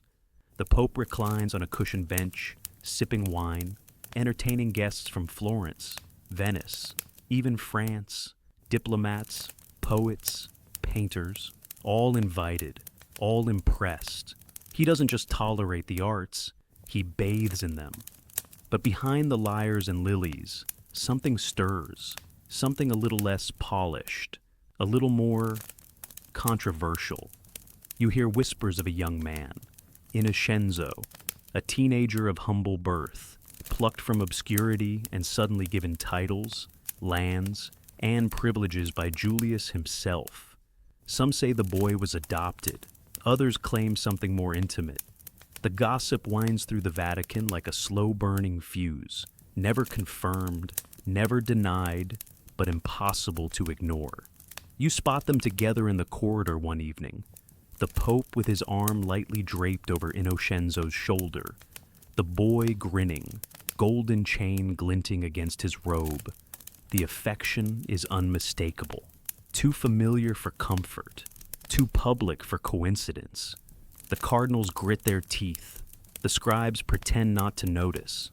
The artists, of course, sketch portraits of the boy with subtle halos of suggestion. But it's not just the boy, it's the spending. The festivals grow more extravagant, fireworks light up Roman nights. Banquets stretch for hours. Exotic animals are gifted to visiting nobles. Silken tapestries woven with scenes from mythology, not scripture, hang in halls once reserved for saints. You pass through the apostolic palace and catch sight of a dancer practicing barefoot, her arms swaying to a tune plucked on a harp. A bishop watches from a nearby archway, lips pressed tight. You follow the Pope into his study, where a cardinal tries gently, too gently, to raise the subject of reform. The Council of Trent, they remind him, is waiting. The Reformation is spreading. Something must be done. Doctrine must be clarified. Scandals must be addressed. Julius smiles, nods, and changes the subject to theater lighting. Historians still argue whether he was simply overwhelmed or willfully distracted, whether his love of beauty was genuine or a mask. Some say he lacked the courage to confront the crisis head-on. Others claim he knew the end of the Renaissance papacy was near and simply chose to enjoy the final act. But the consequences are real. You step into a church in the countryside. A priest preaches with fire in his voice. No indulgences, no masks, no laughter, just repentance. You notice how full the pews are, how many eyes gleam with certainty. Because for every pope who builds a theater, there's a preacher building a movement. Back in Rome, Julius continues the performance. His portrait hangs in a gallery nearby. He's dressed not in modest white, but in embroidered crimson and gold. His gaze is soft, almost dreamy. The painter has flattered him, taken a few liberties with age and posture, but the essence is true. This pope preferred the world as it could be imagined, not as it truly was. You return to his chambers one last time. He sits with Innocenzo beside him, discussing a festival for St. Peter's Day. The budget is obscene, the guest list absurd, but no one stops him. Because this is his stage, and the curtain never falls until the final breath. Julius III dies quietly. No dramatic collapse, no tragic scandal, just silence. And then, rearrangement. His portrait is moved to a less prominent hall.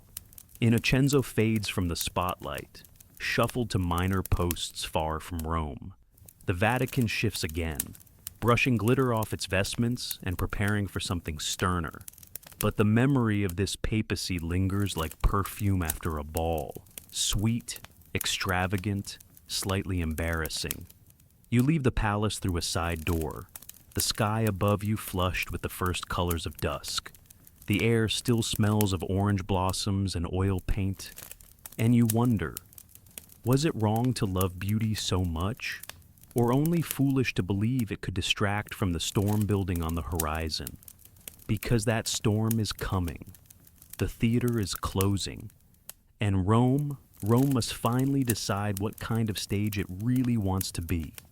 You walk the long corridor out of Julius III's vanished carnival, your footsteps echoing in fresher silence now, one that feels neither joyful nor pure. The music has stopped, but not because the party is over. It's because the audience has turned uneasy. The church, once cloaked in velvet and laced with laughter, is starting to feel cold, like a stage after the actors leave, where only the dust remains. But don't mistake this quiet for peace. Beneath the grandeur of St. Peter's Dome, a darker play is being written. This one without jesters or flutes, only knives, poison, secrets scrawled in invisible ink. You step inside the Sistine Chapel, The frescoed ceiling looms above you, still brilliant, still holy. Michelangelo's figures stretch across the heavens, every line a masterwork, Adam reaching toward God, the Last Judgment painted in aching blues and bone-deep grays. But your eyes drift lower, the benches, the shadows.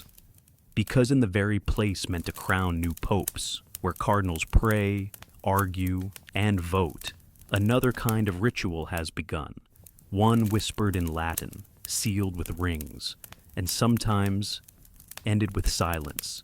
You take your seat among the shadows.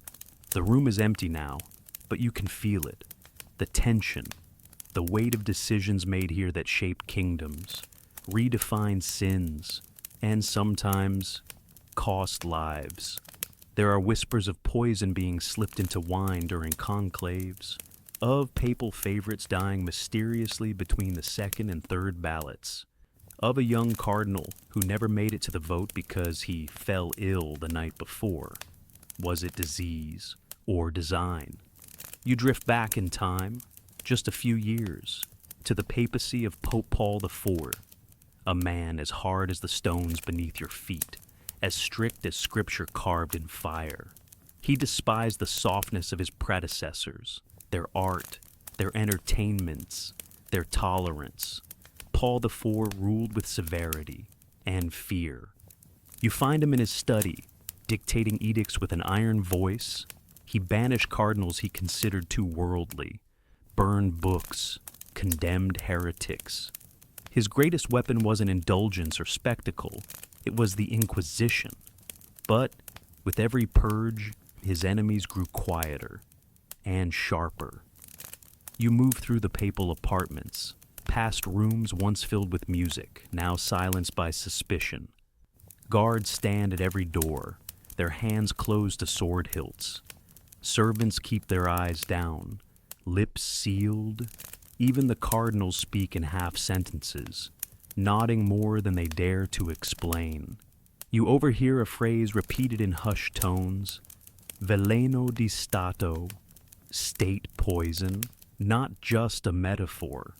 There are stories, plausible ones, about an apothecary inside the Vatican walls, a man who once supplied medicinal herbs but began receiving odd requests, untraceable powders, liquids with no scent, doses small enough to slip into communion wine. Historians still argue whether assassinations in the Sistine Chapel actually occurred. There's no surviving confession, no smoking vial, but the pattern is undeniable. Sudden deaths, timed perfectly, candidates who had strong support one day, and funerals the next. You stand near the altar now, where new popes are crowned. The marble beneath your feet glistens, so beautiful, so cold. In this sacred space, men wept with joy at being chosen, while others wept with rage at being passed over. It's not hard to imagine how far someone might go to stop a rival. You step into a narrow hallway used by papal attendants. A candle burns low on a wall sconce. On the floor, a broken seal, red wax smeared across the flagstone. Someone moved in haste. You follow. The corridor leads into a private chapel where two cardinals once met in secret, trying to arrange a block vote. They trusted one another, or thought they did. One left the room, the other never made it home. They said his heart failed, but you hear otherwise. An autopsy was never performed. Rome isn't shocked by such rumors anymore. It's too used to them, too tired. But now, outside these walls, the world is changing. You find a letter on a desk. It's from Geneva, a Protestant writer declaring that the Vatican is a whorehouse of Satan, accusing the Pope of murder, theft, and idolatry. And here's the strangest part. This time, people believe it. Not just rebels, not just angry monks, but ordinary people, nobles, scholars, kings. Even some inside the church start to wonder whether the Holy See has become something else entirely, something too heavy to save. The Council of Trent meets again. bishops and theologians gather in yet another attempt to salvage what's left. Reform is no longer optional. It's survival. You listen from a hidden alcove, where voices rise and fall in debate, celibacy, indulgences, clerical abuses, the need for seminaries, the role of scripture, and underlying it all, fear. Fear that the scandals have reached too far, too deep, too long, that one day, a conclave might choose a pope who doesn't live to wear the crown, that the Sistine Chapel might witness not glory, but blood. You slip back into that sacred hall one final time. It's empty again, quiet, and yet you feel it, all of it, the beauty and the treachery. The ceiling above speaks of divinity, but the benches below, they whisper of ambition. You look up at Michelangelo's God, hand outstretched, and you wonder if even he ever expected his church to become a place where faith and fear could kneel side by side, where one hand lifts the chalice and the other checks the wine for poison. You linger a moment longer beneath that famous ceiling, your eyes tracing the painted hands of prophets and saints, but your ears are tuned elsewhere now, down the marble corridors, out through the iron gates, into the night where boots strike stone in haste. Because while some popes stood tall beneath God's creation, others ran for their lives. Tonight, you follow one of them. You slip into a quieter part of the Vatican, a hallway lit only by flickering torches, their shadows trembling against walls lined with crests and family sigils. Past the tapestries, past the shuttered windows, past the armory with its locked cabinets and unused pikes. The halls smell of old incense and damp wool. And then, a door, slightly ajar. Beyond it, chaos, soft, desperate chaos. A man scrambles in the low candlelight. Robes lie in a heap on the floor. He's pulling on common clothes, a gray tunic, rough breeches, a threadbare cloak. His hands tremble. He reaches for a small satchel and tosses in a ring, a coin purse, a scrap of parchment, and a cross. The Pope. You can hardly believe it, but there he is, beard trimmed, papal garments abandoned, breathing fast as a valet tries to lace up his boots.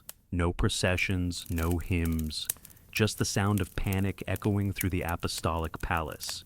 You follow him as he slips out a servant's passage and into the open air. Rome, at this moment, isn't safe, not for anyone wearing white. It's the early 1520s. Pope Clement VII has made too many enemies, tried too hard to balance impossible scales.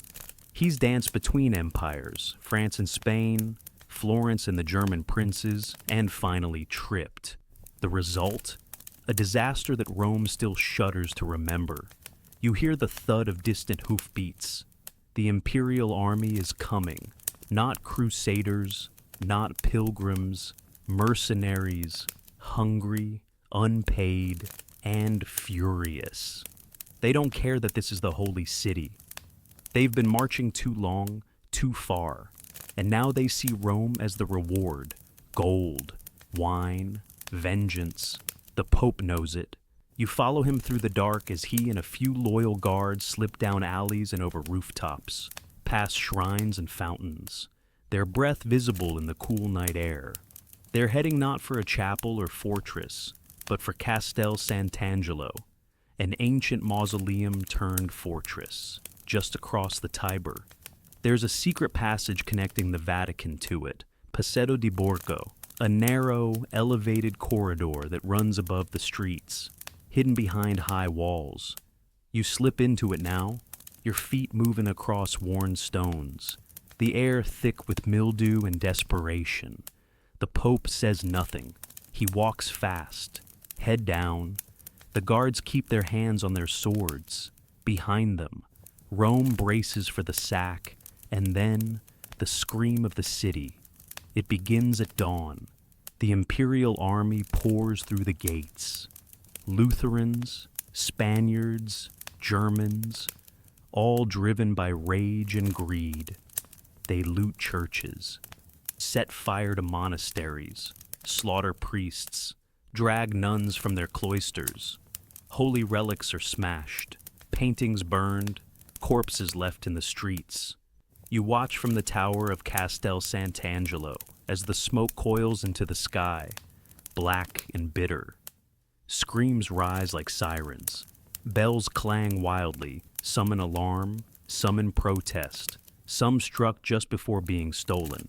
Inside the fortress, the Pope hides. He looks nothing like the holy man on coins or in portraits. He is gaunt, silent, wrapped in a wool cloak, pacing a bare chamber with a cracked window and a chair that wobbles. He is surrounded not by cardinals, but by soldiers, monks, and secretaries trying to calculate what, if anything, remains of papal dignity. You step outside into the fortress courtyard.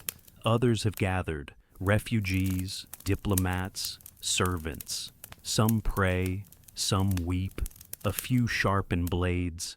The Pope's treasury is gone, the basilica ransacked, the Vatican libraries looted. And Clement, he writes. You see him hunched over a wooden desk, pen scratching across parchment as he pleads for help, from Charles the Feve, from the kings of Europe, from anyone who might listen. He offers peace, offers tribute, offers himself if need be, but no one comes. Historians still debate whether Clement VII brought this fate upon himself. Some say he was too clever, trying to outmaneuver everyone and pleasing no one. Others argue he was caught in an impossible moment, when every choice led to betrayal. What's clear is this: for nearly a month, the Pope remains trapped. No processions, no mass, no council, just starvation, disease, and fear. You return to the Sistine Chapel weeks later. The frescoes are intact, barely, but the benches are stained. The floor is scarred. A shattered chalice lies behind the altar. No cardinals sit in solemn prayer, only silence now, as if the church itself holds its breath. And then, finally, the siege ends. The invaders withdraw. Not from mercy, but because there's nothing left to take. The Pope emerges, thin as a shadow. He returns to the Vatican not in triumph, but with the eyes of a man who's seen God weep. Rome will rebuild, the church will recover, but the wound remains. You walk once more through the papal chambers, now restored. The tapestries rehung, the walls repainted, but the memory of that flight, that terrified cloak-wrapped figure slipping through a secret passage, is etched in the stones. Because here's what the white robe can't protect against: politics, war, and the wrath of forgotten soldiers. The Pope may wear the keys of St. Peter, but sometimes he just runs. You leave the cracked stone of Castel Sant'Angelo behind, slipping once more into the resettling rhythm of Rome. The smoke has cleared, but not the memories. The Pope has returned to his gilded chair, though it creaks more now when he sits. But tonight, the air holds something stranger than siege or scandal, something more absurd, more surreal. Because this time, the danger doesn't come from armies or assassins. It comes from fleas. You wander past market stalls now restocked with fruit, wool, and fish. Children run laughing through narrow lanes again. Priests give blessings at chapel doors. The city appears whole, even cheerful. But your footsteps drift toward another time, just a few generations earlier, when laughter was rare and sneezing meant terror. It's the 14th century now. The Black Death is sweeping Europe, and somewhere within the walls of Avignon, Rome's temporary stand-in during the papacy's French exile, a pope sits calmly, sipping wine and issuing decrees about cats. You blink, yes, cats. This is Pope Gregory IX, a man of learning, once a scholar of canon law, now shepherd of souls in a world quickly unraveling. He's thoughtful, stern, but not without quirks. And one of those quirks, a deep and growing suspicion of felines. You find him in a tall chamber lit by narrow stained glass windows, parchment unfurled before him. With solemnity befitting a commandment, he declares that black cats, in particular, are associated with devil worship and heresy. They are to be driven out, burned, purged. You glance toward the city streets and spot a boy tossing stones at a stray. A group of villagers chase another from the churchyard. The superstition spreads fast, too fast. Cats disappear, and with them, their prey, rats. And the rats, they multiply, so do the fleas, and with them, death. You walk the streets of Florence now. The plague's advance inevitable. It moves like fog, silent, swift, unforgiving. Within days, entire families vanish. Graves overflow. Priests bless from doorways, afraid to enter homes. Bells toll constantly until the sound becomes background noise, a kind of heartbeat of grief. In Avignon, Pope Clement VI, no relation to Gregory, watches the devastation with growing dread. He issues indulgences to the dying, prays over letters, sends envoys to confirm just how far the plague has spread. The answer? Too far. You find him seated in a garden courtyard, surrounded not by courtiers, but by flames. That's right. His doctors advise him to stay isolated between two great fires. The theory is that the smoke will purify the air. He sits calmly in a chair, reading by firelight, coughing occasionally chuckling, because Clement VI, despite the horror, refuses to run. He doesn't flee to castles or hide in mountain monasteries. He stays in Avignon, conducts mass, issues decrees, writes letters of condolence to cities that no longer exist. And in the margins of his letters, a strange humor creeps in. He calls the plague God's breath after a bad supper.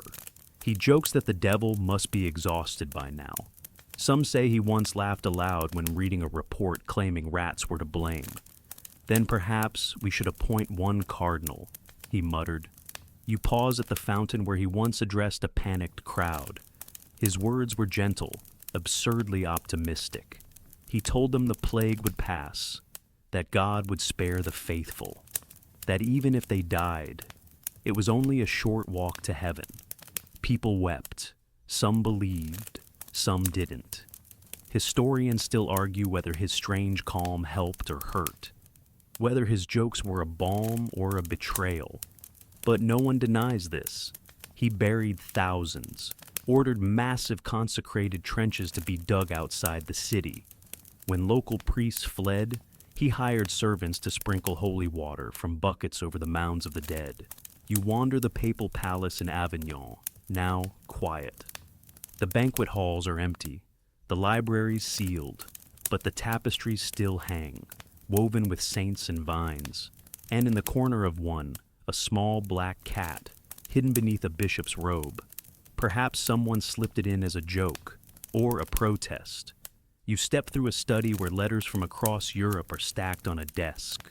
France, Hungary, England, each one detailing villages gone silent, abbeys emptied, whole dioceses vanished. You hear footsteps outside, soft, urgent. A monk enters, coughing into his sleeve. He sets down a fresh letter. Clement opens it, scans, sighs, and mutters, "Another bishop lost. Time to promote the janitor." You smile. You can't help it. The line is absurd, but it's exactly what he said. Because sometimes, the weight of sorrow grows too heavy to carry plainly. You leave Avignon at dusk, walking through streets once scorched with fever, now dappled with twilight. A cat watches you from a rooftop, black, silent, unbothered. Its eyes blink slowly, as if remembering, and somewhere deep in the Vatican archives, Gregory IX's decree still lingers, his war against cats, now seen as tragic irony. Faith tried to explain the plague, superstition tried to stop it, humor tried to endure it. And the church, it wavered between all three. You step into a small chapel, long since abandoned. The altar cloth is faded, the candles burn down to wax stumps.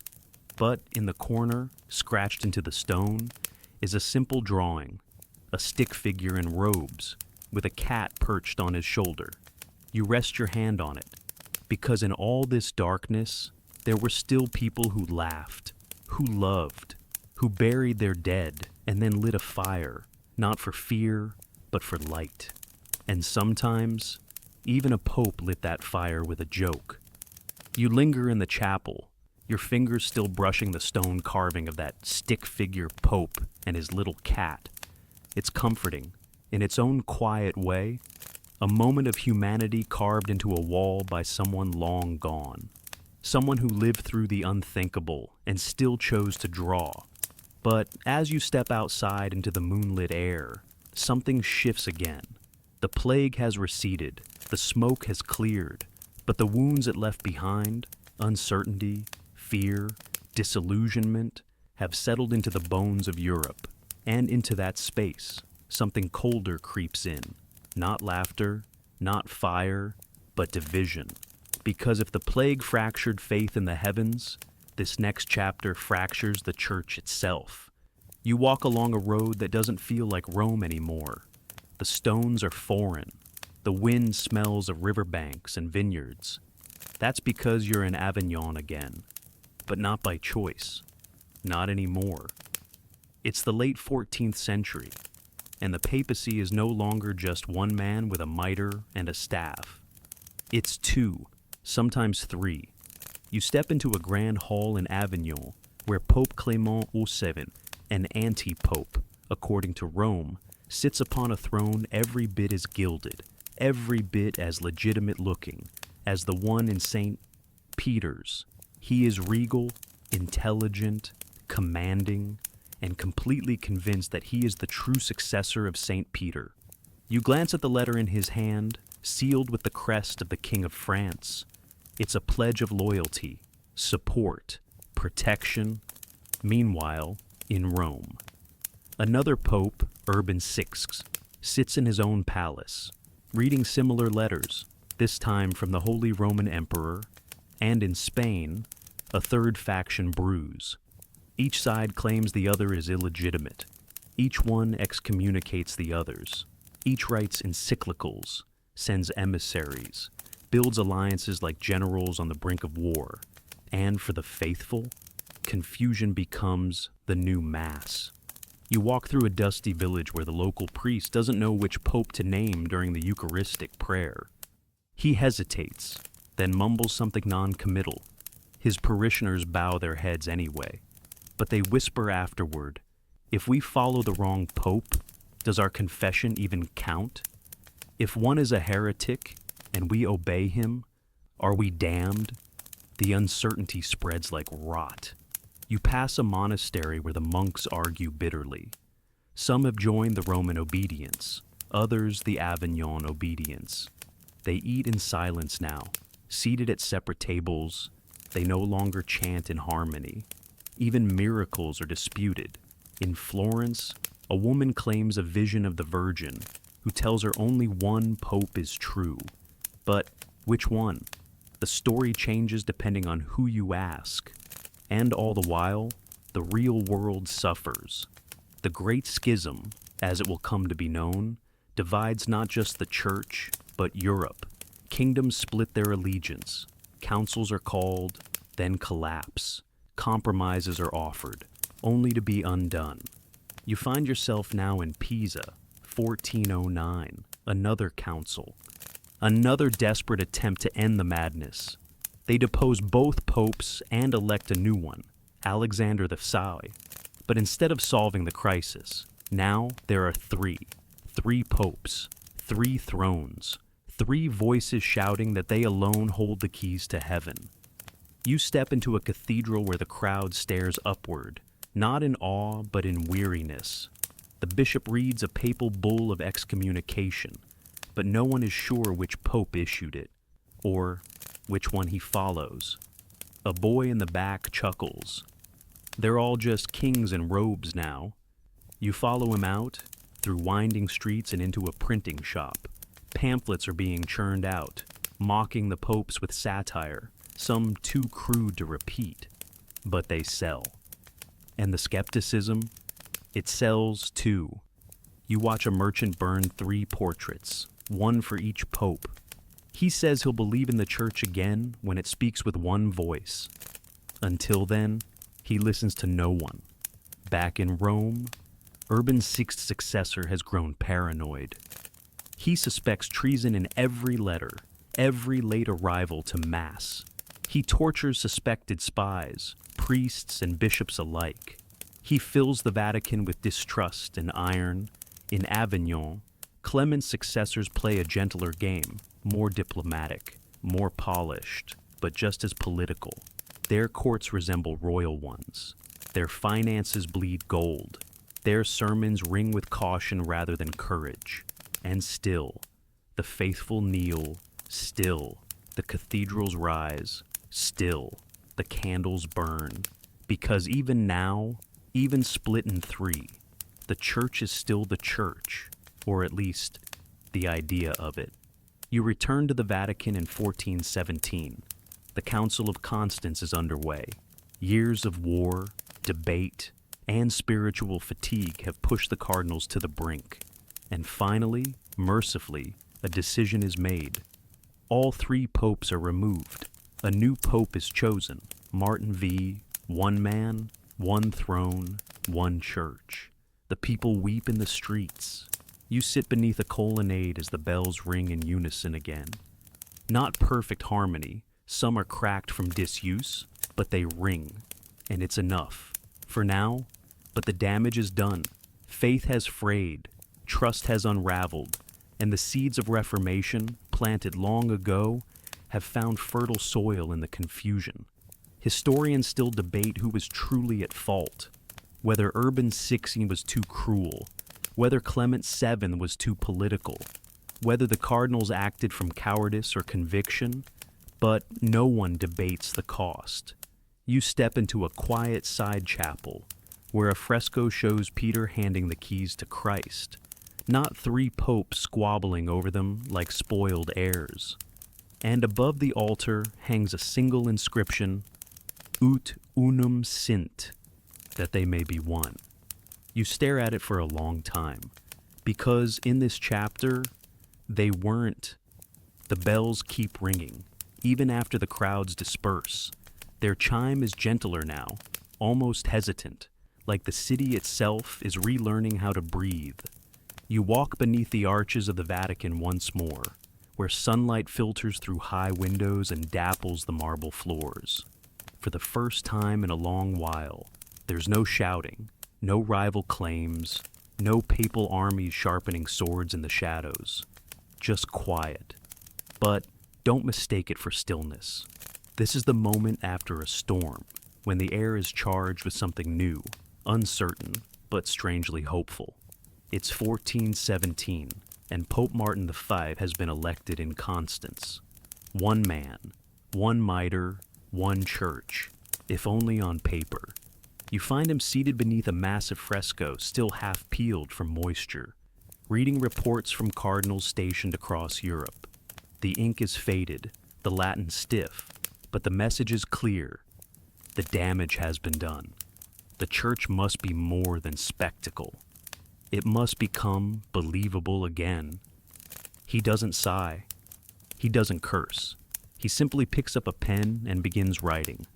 Letters to cities, kings, abbots, apologies without using the word sorry, decrees for reform, invitations for peace. You follow him through the newly repaired basilica, past scaffolding and workers resetting fallen mosaics. A craftsman is repainting a saint's face, delicate lines, soft eyes. You pause. The image looks tired, but calm, like someone who's seen too much and kept praying anyway, Rome is trying to heal. You see it in the markets, where friars hand out bread again. You hear it in the chapels, where choirs relearn hymns forgotten during years of chaos. You feel it in the confessional, where a woman clutches a rosary with such desperation. It leaves an imprint on her palm. Faith hasn't vanished. It's simply learning how to walk again. But even now, not everyone is satisfied. You pass a tavern where a group of merchants mutter into their mugs. 3 popes in one lifetime, one says. Next time, they'll sell tickets. Another snorts. I'd buy one, if it came with forgiveness. Laughter, but bitter. You step into a seminary classroom, newly reopened. Young men read from scripture, their Latin precise, their robes modest. A teacher at the front speaks of humility, service, reform. He says the word corruption like it tastes of ash. Reform is the new gospel. Slowly, cautiously, the church begins to examine itself, not just in the light of theology, but in the shadow of its own history, and it's long overdue. You sit beside a scribe copying canon law revisions. He mutters to himself as he writes, "No more child cardinals, no more papal nephews as treasurers, no more sales of bishoprics." His handwriting is neat, but you notice the tremble in his fingers. He's not just transcribing policy, he's hoping it matters. Some popes resist the change, others embrace it. 1 or 2 even die before they can finish reading the reforms laid before them. Progress, like grace, comes slowly. You wander the Sistine Chapel once more, not yet painted by Michelangelo, not yet that glorious vault of color and awe. Right now, it's just a long, echoing room with cracked paint and solemn benches. But this time, there's no fear of poison, no murmurs of rival popes, just the scratch of quills, the shuffle of robes, the sound of men trying, truly trying, to get it right. You pass a new pope's procession, modest, almost shy. He blesses the crowd with 2 fingers, then stops to help a child who's dropped her bread. The crowd applauds, not with thunderous cheers, but with a quiet murmur of approval. It's different now. The grandeur remains, the marble, the paintings, the incense, but beneath it, something humbler stirs. As if the church, once bloated by politics and split by pride, is beginning to remember why it existed in the first place. And yet, the world has changed. You hear it in Germany, where the murmurs of protest have begun again. In England, where preachers speak of scripture in the common tongue. In Bohemia, where the fires of reform still smolder. The papacy is whole again, but the cracks remain. Hairline fractures that run beneath every polished tile. You walk alongside a monk tending the basilica garden. He plucks weeds without looking up. Unity is good, he says. But unity without virtue, that's just silence, not harmony. You nod. You've seen it all. The dead popes on trial, the parties in papal palaces, the leopards, the poisons, the papal daughters turned rulers, the masks, the fires, the running. Now, finally, things are quiet. But you know quiet doesn't mean perfect. It just means people are listening again. You return to the Lateran Palace, where a cracked window has been replaced. A bird sings on the sill. A nun sweeps dust from the corners of the chapel. A bishop kneels alone, whispering prayers no one else will ever hear. And the Pope, he's writing again. Not a decree of excommunication, not a call for crusade, just a letter to a distant monastery, asking forgiveness for the years the church had no voice but its own echo. You stand in the square beneath the rising sun. Pilgrims begin to gather, quiet, hopeful, a little unsure. A new era is beginning, not with trumpets, but with footsteps. And maybe that's enough. You linger in the square a little longer, letting the early light warm your face. The stones beneath your feet have seen centuries of footsteps, pilgrims, popes, rebels, reformers, and now yours join them. There's no parade, no banners, just the hush of mourning and the slow hum of memory. You walk once more through the Vatican's quiet halls. A breeze stirs the edge of a tapestry, making it sway gently, as if even the past exhales now and then. You pass an open window, and the faint sound of bells returns, soft, distant, but steady, like a lullaby sung by time itself. In the corner of a chapel, a candle flickers alone. No one sees it but you, and somehow, that makes it feel even more sacred. You close your eyes, you remember the scandals, the trials, the feuds, the popes who laughed, and those who ran, the ones who ruled with wisdom, the ones who ruled with fear. And yet, you also remember the ones who tried, the ones who stayed, the ones who learned, too slowly perhaps, but earnestly. The church, for all its flaws, endured, and maybe, so will you. So now, breathe deeply, let your thoughts soften, like dust settling in ancient light. There's nothing more you need to understand tonight. No names to memorize, no lessons to write down, just the gentle rhythm of history folding into sleep. Rest now. You've walked far enough. End of script. Sweet dreams.